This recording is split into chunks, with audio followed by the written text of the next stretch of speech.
بہت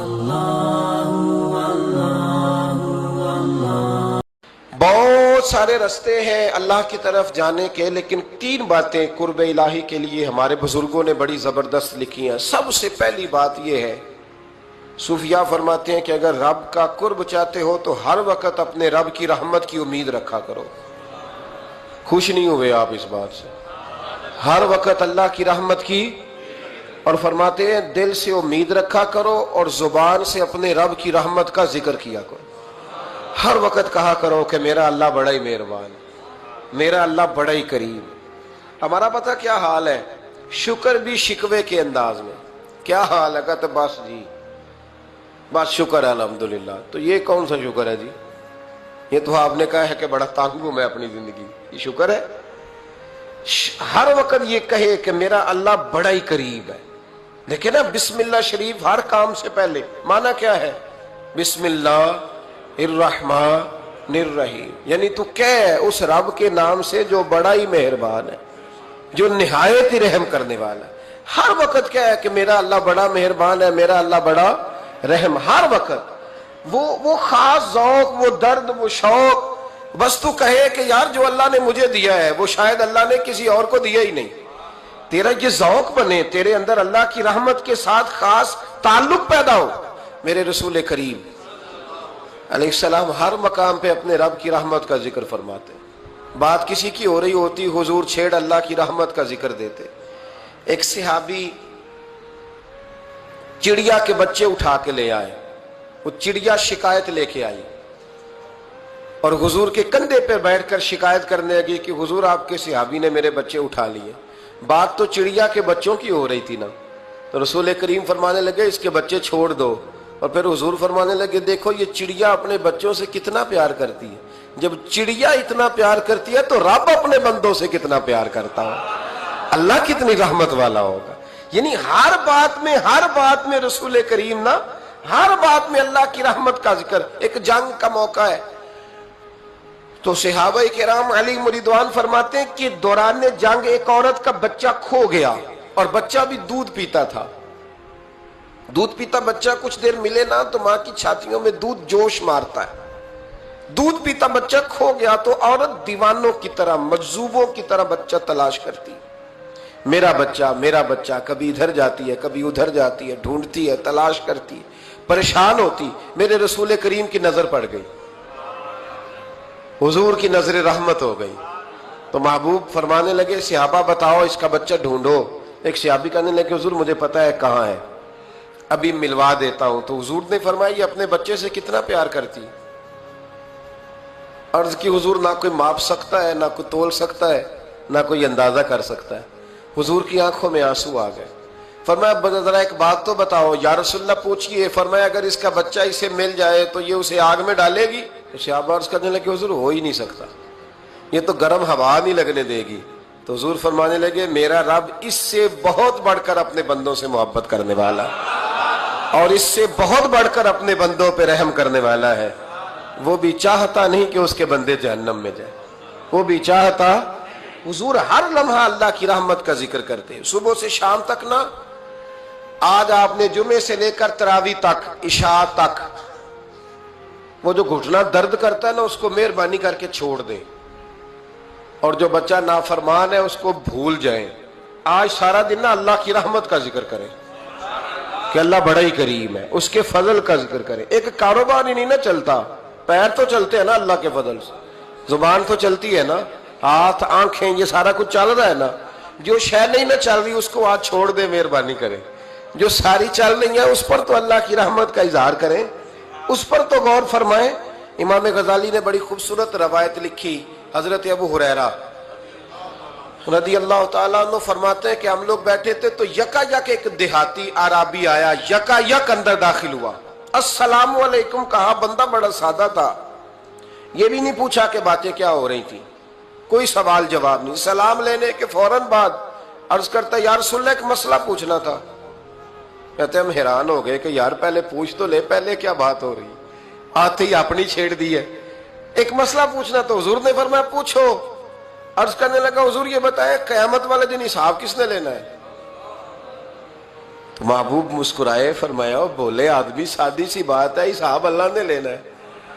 کہتے وہ بات سن کے نا تو چل پڑا، جواب سن کے تو چل پڑا، رکا ہی نہیں۔ تو حضور نے فرمایا ٹھہر تو جا، پہلے تو آیا ہے، سلام لی ہے، بات بھی کوئی نہیں کرنے دی، دھڑام سے اندر داخل ہوا ہے اور سوال کا جواب لیا، اور پھر تو نے تبصرہ ہی نہیں کیا تو نکل گیا ہے۔ یا رسول اللہ حکم کرے۔ فرمایا کیا پوچھ رہا تھا؟ حضور پوچھا ہے کہ حساب کون لے گا؟ تو حضور فرمانے لگے میں نے بتایا اللہ لے گا، تو بولا کیوں نہیں؟ کہنے لگا یا رسول اللہ بس اتنا ہی پتہ کرنا تھا، اگر اللہ نے حساب لینا تو پھر ہم نے باچی جانا ہے انشاءاللہ تعالی، پھر باچی جانا ہے۔ تو حضور فرمانے لگے کس طرح؟ کہنے لگا یا رسول اللہ جب وہ کریم غالب آئے گا نا، جب اس کا غلبہ آئے گا تو وہ بڑا کریم ہے، اس نے معاف ہی کرنا ہے، اس نے معاف ہی کرنا ہے، اس نے کرم ہی کرنا ہے۔ عدل کرے تے تھر تھر کمبن، عدل کرے تے پھر تھر تھر کمبن، اچیاں شانہ والے تے فضل کریں تے بخشے جاون، میرے جائے منہ کالے۔ فرمایا اس نے معاف ہی کرنا ہے۔ حضرت ابو ہریرہ کہتے ہیں کہ حضور نے فرمایا ٹھیک ہے تو جا۔ وہ چلا گیا تو حضور رونے لگے۔ فرماتے ہم نے عرض کی حضور کیا ہوا؟ تو محبوب فرمانے لگے بندہ بڑا سادہ تھا پر بات بڑی کھری کر گیا ہے، بڑی کھری بات کر گیا ہے۔ کریم جب غالب ہوتا ہے تو معاف ہی فرماتا ہے۔ تو بھائی سادے لوگوں کو بھی پتا تھا کہ اللہ کی رحمت کی بات، ہمارے گھروں میں، ہماری گفتگو میں، ہمارا ایک دوسرے سے ملنا، ناراض نہ ہونا، مایوسی کی باتیں کرتے ہیں، مایوسی۔ میں انتظار میں ہوں، میں انتظار میں ہوں کہ کوئی بندہ مجھے ملے اور آ کے کہے میں بڑا راضی ہوں، بتائے اللہ کا شکر کیسے کرنا ہے۔ میں انتظار میں ہوں، اتنے سالوں میں مجھے بندہ کوئی نہیں ملا، جو ملا اس نے یہی کہا پریشان بڑا ہوں دعا کر دیں، بڑی اذیت ہے، سب سے زیادہ میں ہی تنگ ہوں، کچھ کرے، کوئی وظیفہ بتائیں، کوئی تعویذ دیں، کوئی ملے نا یار، کوئی ملے، کوئی کہے کہ الحمدللہ تعالی۔ اور میں نے تعلیم کے لیے صرف اور اظہار نعمت کے لیے، تشکر کے لیے کئی دفعہ آپ کے سامنے یہ کہا ہے کہ الحمدللہ جس طرح کے استاد مجھے ملے شاید کسی کو نہ ملے، اور میں نے اظہار تشکر کے طور پر کہا ہے پھر کس طرح کے شاگرد مجھے ملے ہیں، اتنے اچھے فرما بردار شاید کسی کو نہ ملے، اور جس طرح کے سادے اور درویش ماں باپ اللہ نے مجھے عطا فرمائے۔ اب تو بڑا تیز لوگوں کا زمانہ ہے نا، شاید کہیں میسر آئے۔ اور میں کہا کرتا ہوں اتنے فرما بردار مرید بھی نہیں ملتے، لوگ تو کہتے ہیں فرما بردار نہیں ملتے، ہمیں الحمدللہ فرما بردار، تابع دار ہر لحاظ سے اچھے ملے۔ اس کی وجہ یہ ہے کہ جیسے مرشد اللہ نے ہمیں عطا فرمایا ایسا کسی کو اللہ نے عطا، تو شکر کریں اللہ کی نعمتوں، شکر کریں۔ بس جہاں بیٹھیں گے جملے ٹوٹیں گے، جہاں بیٹھیں گے پریشانی۔ مجھے کچھ بندے ایسے ملتے ہیں دنیا میں جو صرف وہ اکیلے ہی ٹھیک ہیں، یعنی ابا جی نے بھی ظلم ہی کیا ساری زندگی، اماں نے بھی ظلم ہی کیا، استاد بھی سارے غلط مل گئے، اور ہر بندہ ہی انہیں، اور پھر بعد میں اولاد ملی تو نافرمان ہی مل گئی۔ تو میں کہتا ہوں یار یہ ہو نہیں سکتا ویسے، بہرحال چلو اگر تو کہتا ہے تو بات سمجھ میں آتی ہے کہ ہو سکتا ہے کوئی سانحہ ایسا ہو گیا ہو۔ اللہ کی رحمت کی بات کریں۔ میرے نبی کریم علیہ السلام نے فرمایا بندہ سادہ تھا پر بات پتے کی کر گیا۔ یہاں تک لکھا امام صفوری نے کہ قیامت کے دن اللہ ایک بندے کے لیے دوزخ کا حکم دے گا، بندہ جہنم کی طرف جا رہا ہے، فرشتے زنجیریں ڈال کے کھینچ کر لے جا رہے ہیں، بندہ جا رہا ہے دوزخ کی طرف، فرشتے کھینچتے ہیں تو وہ پھر مڑ کے پیچھے دیکھتا ہے۔ توجہ ہے میری بات پر؟ ادھر دیکھنا ذرا، وہ کئی دفعہ کسی کو کھینچتے ہیں نا تو مڑ مڑ کے پیچھے دیکھتا ہے۔ چلو آپ کو سمجھاتا ہوں، سمجھ آ جائے گی۔ وہ جب سکول جانے کو دل نہیں نہ کرتا تھا جی، انتے سی لیکچر دینے نا اپنے بچیاں نو، اور بڑا 1.5 گھنٹے کا، بچے ناراض نہ ہو جائیں، جب وہ کبھی جس نلائق کا سکول جانے کو دل اور اس کو کھینچتے تھے تو وہ پلٹ پلٹ کے پیچھے جاتا نہیں۔ اسی طرح مدرسے میں بھی جب آتے ہیں تو کئی بچے ایسے ہوتے ہیں جو آتے نہیں تو کھینچ کھینچ کے نہیں لے جاتے کئی دفعہ، تو جب کھینچ کے فرشتے جہنم کی طرف لے جا رہے ہیں، کھینچتے ہیں تو پلٹ کے پھر پیچھے دیکھتا ہے، پھر فرشتے کھینچتے ہیں پھر پیچھے دیکھتا ہے، پھر فرشتے، ذرا نظارہ دیکھنا، دوزخ کو لے جا رہے ہیں، پلٹ پلٹ کے اللہ کی طرف دیکھتا ہے، دوزخ کا دروازہ آ گیا، پھر پیچھے دیکھ رہا ہے۔ رب کریم نے فرمایا اسے واپس بلاؤ، رحمت دا دریا الہی، بلاؤ اسے واپس۔ واپس آیا، اللہ نے فرمایا بتا تو پلٹ پلٹ کے کیا دیکھتا تھا؟ ویسے اللہ کو نہیں پتا کیا دیکھ رہا ہے، کیا دیکھ رہا تھا؟ تو رو پڑا, عرض کرنے لگا مالک میرا یقین تھا کہ تو بڑا ہی کریم ہے, اللہ میرا ایمان تھا تو بڑا رحیم ہے, اللہ میرا ذہن تھا تو معاف کرنے والا ہے. جب فرشتے کھینچتے تھے نا تو شیطان مجھے کہتا تھا اب تو جہنم میں جائے گا, پر میرا یقین کہتا تھا نہیں, رب نے معاف کر دینا ہے, اللہ نے معافی دے دینی ہے, بخشا جاؤں گا. پھر شیطان کہتا تھا جب فرشتے کھینچتے تھے, میں کہتا تھا نہیں معافی مل جائے گی, یا اللہ دوزخ کا دروازہ آ گیا پر میری امید نہیں ٹوٹی, اللہ دروازہ جہنم کا آ گیا پر میری امید نہیں ٹوٹی. اور جب میں نے آخری دفعہ پلٹ کے دیکھا تیری آواز آئی کہ واپس لاؤ, تو میرے اندر سے آواز آئی کہ لے بھئی تیرا یقین جیت گیا ہے, تیرا ایمان جیت گیا ہے, تیرے اندر کی روحانیت کامیاب ہو گئی. بندے اور رب کی باتیں ہو رہی ہیں تو فرشتے چپ کر کے کھڑے ہیں. تو رب نے فرمایا تم خاموش کھڑے ہو. عرض کی یا اللہ اب اس کا کرنا کیا ہے؟ فرمایا کرنا کیا ہے, جو میری رحمت کی اتنی زیادہ امید رکھے اسے جہنم میں ڈال دو, یہ کیسے ہو سکتا ہے؟ اس کو پکڑو اور میرے فضل کے ساتھ اسے جنت عطا کر دو.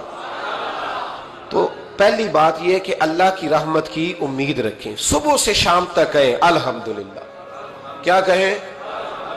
ایک ہوتا ہے تکبر کے طور پر بڑھ کے مارنے کے لیے ذکر کرنا, وہ منع ہے, ڈینگے نہیں مارنی, بلکہ اللہ کی رحمت کا ذکر کریں تشکر کے لب لہجے, تشکر کے لب لہجے. ہمارے نا لفظوں سے شکوے چھلکتے ہیں, ہمارے جملوں سے چھلکتا ہے کہ ہم پریشان ہیں, ہماری باتوں سے محسوس ہوتا ہے کہ ہم کسی وجہ سے بڑی تکلیف میں ہیں, اس کو نکال دیں. جب بندہ اللہ کی رحمت کی امید کرے گا تو اللہ بھی پھر رحمت, فضل اور کرم کے بادل ہی برسائے گا. دوسری بات ہمارے بزرگوں نے لکھی ہے, اگر اللہ کے قرب کا رستہ طے کرنا ہے تو وہ اس طرح ملے گا کہ اللہ کے ہر فیصلے پہ راضی ہو جاؤ. جہاں اللہ نے مجھے بٹھایا میں راضی ہو جاؤں, جہاں اللہ تبارک و تعالیٰ نے میرے بھائی کو بٹھایا ہے وہاں میرا بھائی راضی ہو, جہاں جہاں اللہ نے ہمیں بٹھایا ہے ہم اس جگہ پہ راضی.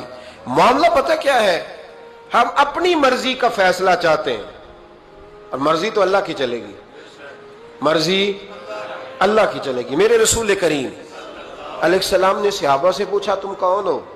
حضور مومن. فرمایا ایمان کی دلیل دو. یہ بات مجھ سے کو پوچھے تو شاید میں جھگڑا کروں کہ ایمان کی دلیل. حضور نے فرمایا کون ہو؟ یا رسول اللہ مومن. فرمایا دلیل دو. حضور دلیل ہے ہمارے پاس, دو. یا رسول اللہ اللہ نعمت دیتا ہے تو ہم شکر ادا کرتے ہیں, مصیبت ڈالے تو صبر کرتے ہیں, اور جو فیصلہ اللہ ہمارے حق میں کر دے ہم اس پر راضی رہتے ہیں.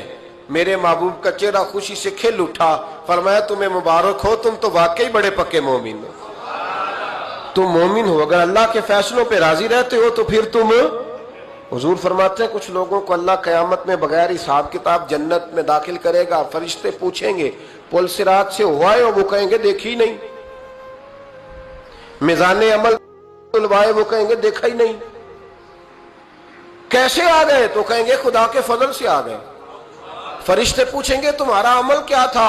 وہ کہیں گے کچھ بھی نہیں, عام لوگوں کی طرح نماز پڑھتے تھے, روزہ رکھتے تھے, حج فرض ہوا تو کیا, زکوٰۃ اگر ہمارے اوپر لاگو ہوئی تو دی, عام روٹین کے معاملات. تو فرمایا اتنی بڑی فضیلت کے بغیر حساب کتاب جنت, کوئی تو وجہ ہوگی.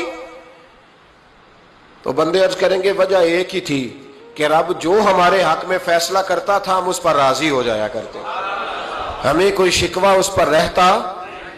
علامہ ڈاکٹر محمد اقبال رحمت اللہ علیہ, توجہ ہے میری بات پر؟ ادھر دیکھنا ذرا میری طرف. اللہ آپ کو خوش رکھے.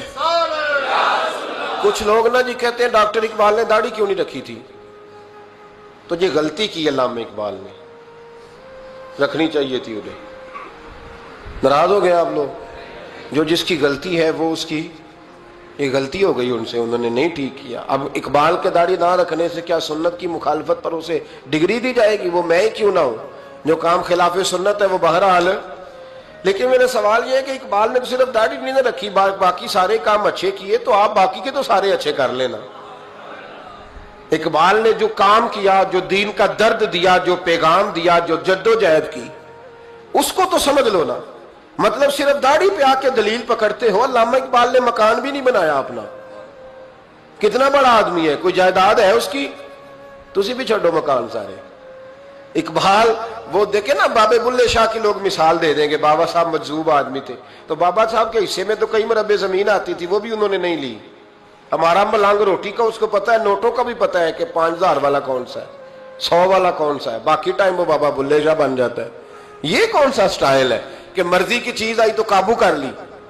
تو ڈاکٹر اقبال نے یہ درست کیا، لیکن اس کے باوجود ہمارا نظریہ ہے کہ اللہ اس کی یہ خطا معاف کرائے گا، پر بندہ بڑا باکمال تھا، یہ بڑی خوبی تھی، اور اس میں بھی کچھ حکمت ہوگی، کچھ باتیں ایسی انہوں نے لکھی ہیں بعض جگہوں پہ، لیکن اقبال کی جو معرفت ہے، جو حسن ہے، جو وقار ہے ان کے لب و لہجے میں، اس کا انکار کیا جا سکتا نہیں۔ لیکن اس کو ہم ڈیفینڈ بھی نہیں کرتے، جو کسی میں کوئی کمزوری ہے وہ بہرحال اس کی